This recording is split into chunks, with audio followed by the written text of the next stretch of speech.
Hello everyone, welcome back to our channel magic trade masters. हम नए साल की शुरुआत नए टेक्निकल पिक्स के साथ शुरू करेंगे और जिसमें सबसे पहले हम बात करेंगे बॉम्बे वर्मा ट्रेडिंग कंपनी के बारे में। सो बेसिकली ये कंपनी करती क्या है? तो ये कंपनी ब्रिटानिया या फिर बॉम्बे डाइंग कंपनी का नाम हर किसी ने सुना है। तो वो जो वाडिया ग्रुप है जिनकी ये सारी कंपनीज है उससे बिलोंग करती है। अगर ब्रीफ में हम देखने की कोशिश करें कि ये करते क्या है, तो इनके 3 मेजर बिजनेसेस है। टी प्लांटेशन या फिर चाय का business, auto electrical components and dental products. Mostly in चीजों में वो ये ट्रेड करते हैं। तो चलो हम डायरेक्टली जंप करते हैं हमारे टेक्निकल एनालिसिस पे। अगर हम सबसे पहले तो मंथली चार्ट की बात करें, तो हमारे स्कैनर ने हमें super trend magic trend 50 EMA का क्रॉसओवर पहले ही दे दिया था, जो आया था सितंबर 2023 में। आप देख सकते हो ये कैंडल का क्लोजिंग है तीनों इंडिकेटर्स के ऊपर हुआ था। इसके बाद हम क्या करते हैं, हमारा नेक्स्ट स्टेप होता है कि हम वीकली चार्ट पे देखें। या तो हमें मैजिक ट्रेंड का रिजेक्शन पैटर्न या यू टर्न पैटर्न मिलता है। तो हमें आया था सितंबर 2000 मंथली ब्रेकआउट मिला था सितंबर 2023 का। सितंबर मंथ की वीकली लास्ट कैंडल जो क्लोजिंग रहेगी वो हमारा मंथली कैंडल का क्लोजिंग रहेगा। सो ये कैंडल के क्लोजिंग पे हमारा मंथली ब्रेकआउट है, राइट। तो इस कैंडल के बाद हमें ढूंढना है या तो रिजेक्शन पैटर्न या यू टर्न पैटर्न। हम देखेंगे तो इस कैंडल के बाद हमें यहाँ कहीं रिजेक्शन पैटर्न नहीं मिला है, यहाँ आके फाइनली हमें यू टर्न पैटर्न मिला है। नाउ यू टर्न पैटर्न मिलने के बाद सबसे पहले जब यू टर्न कंप्लीट होता है या फिर हमें वापस मैजिक ट्रेंड का अपवर्ड क्रॉसओवर मिलता है, तो उसे हम सिग्नल कैंडल बोलते हैं, राइट। हमारी एंट्री जनरली उस जैसी है, हमारे लिए ये एक सिग्नल कैंडल है और ट्रिगर होता है, एंट्री ट्रिगर होता है उस कैंडल के हाई के अबव। लेकिन अगर वो जो हमारी सिग्नल कैंडल है प्रीवियस हाई को ब्रेक करती है तो वहीं पे हम एंट्री कर जाते हैं, राइट। तो अगर हम बात करें, अगर ये प्रीवियस हाई था हमारा, तो हमारी सिग्नल कैंडल को ही हम ट्रिगर कैंडल कंसिडर कर सकते हैं और ये हमारा एंट्री हो सकता है। मैं हो सकता है इसलिए बोल रहा हूँ क्योंकि अभी हमने हमारा जो ब्रेकआउट मिला है या जो सिग्नल मिला है वो कितना स्ट्रांग है उसका एनालिसिस हमने किया नहीं है। तो किन 3 बेसिस पे हम ये एनालिसिस करते हैं? फर्स्ट वॉल्यूम एक्टिविटी, दूसरा RSI डाइवर्जेंसेस। तो हम देखते हैं क्लासिकल RSI डाइवर्जेंस और अनक्लासिकल RSI डाइवर्जेंस। सो वीकली चार्ट्स पे तो सबसे पहले हम देखेंगे वॉल्यूम एक्टिविटी। तो अगर हम देखने की कोशिश करें तो हमें नजर में आ रहा है कि वॉल्यूम यहाँ कुछ थोड़ा ज्यादा था, बीच में थोड़ा बड़ा है, फिर ऑन एन एवरेज कम था, बट यहाँ रिसेंटली इस बॉटम से वॉल्यूम थोड़ा थोड़ा ऊपर जाना शुरू हुआ है। मींस एक अच्छा खासा वॉल्यूम एक्टिविटी तो हमारे फेवर में है, ठीक है। इसके बाद हम देखेंगे डाइवर्जेंस, RSI डाइवर्जेंस। मैं इसे डिलीट कर लेता हूँ, हमारे चार्ट क्लीन रखेंगे तो हमें समझने के लिए आसान हो जाएगा, ठीक है। तो यहाँ अगर हम देखने की कोशिश करें, यहाँ कहीं हमारा प्राइस नीचे आ रहा है, राइट। लेकिन अगर हम RSI को देखने की कोशिश करें तो यहाँ तो उतना समझ में नहीं आ रहा है।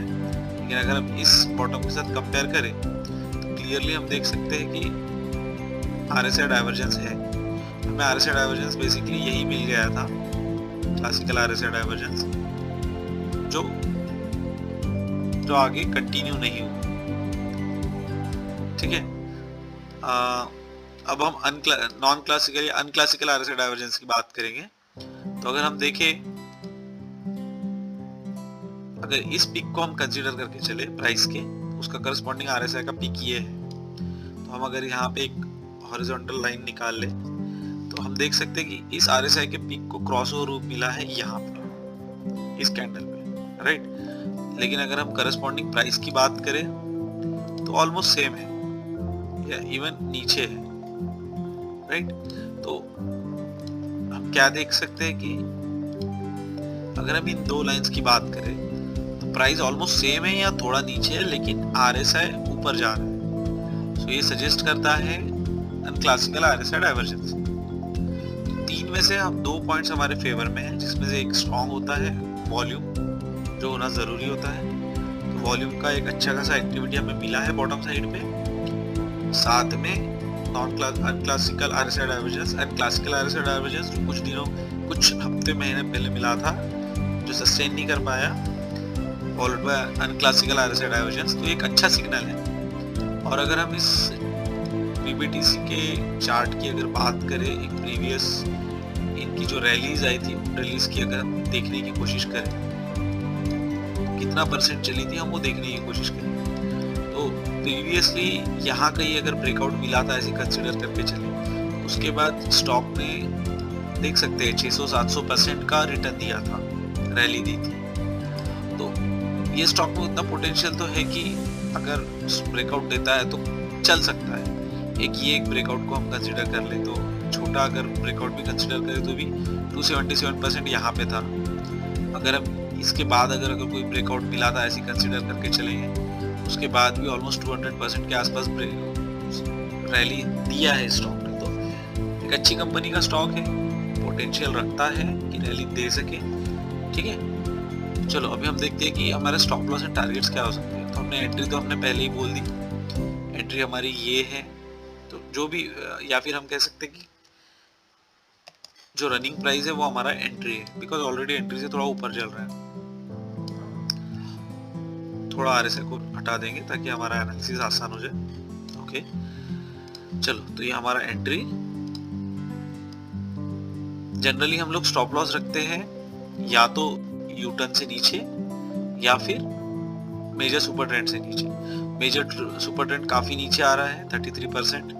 हम एक काम करेंगे, थोड़ा और ऊपर लेकर आ जाएंगे। इस U-टर्न नहीं तो एटलीस्ट ये जो कंसोलिडेशन बना था, ये एक लो बना था, उसके नीचे स्टॉप लॉस रखेंगे। 26% के आसपास हो जा रहा है। तो अगर हम 1:2 भी जाते तो हम ऑलमोस्ट 50% के आसपास हम इसके टारगेट की बात कर रहे हैं फिलहाल। ऑब्वियसली जब हम 50% बोल रहे हैं तो 50% का टारगेट मिलना इतना आसान नहीं होता है, जो आपको 2-4 हफ्ते में मिल जाए ऐसा नहीं होता है। आपको थोड़ा पेशेंस रखना पड़ेगा और आपको शायद अगले 4-5-6 महीने में ये टारगेट मिल सकता है। हाँ, मिल सकता है। सो शेयर मार्केट में कुछ भी कंफर्म नहीं होता है।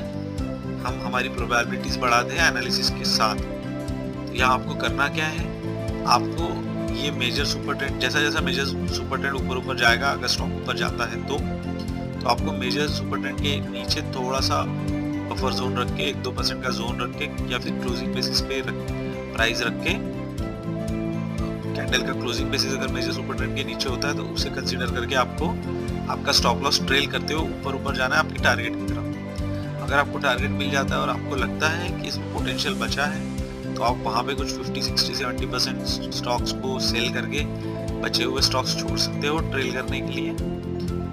या फिर स्टॉप लॉस, उस वक्त स्टॉप लॉस को और थोड़ा पास लेकर आ जाना, ताकि आप अगर स्टॉक वहाँ से गिरता है तो आप प्रॉफिट्स में से ज़्यादा प्रॉफिट लॉस ना करो।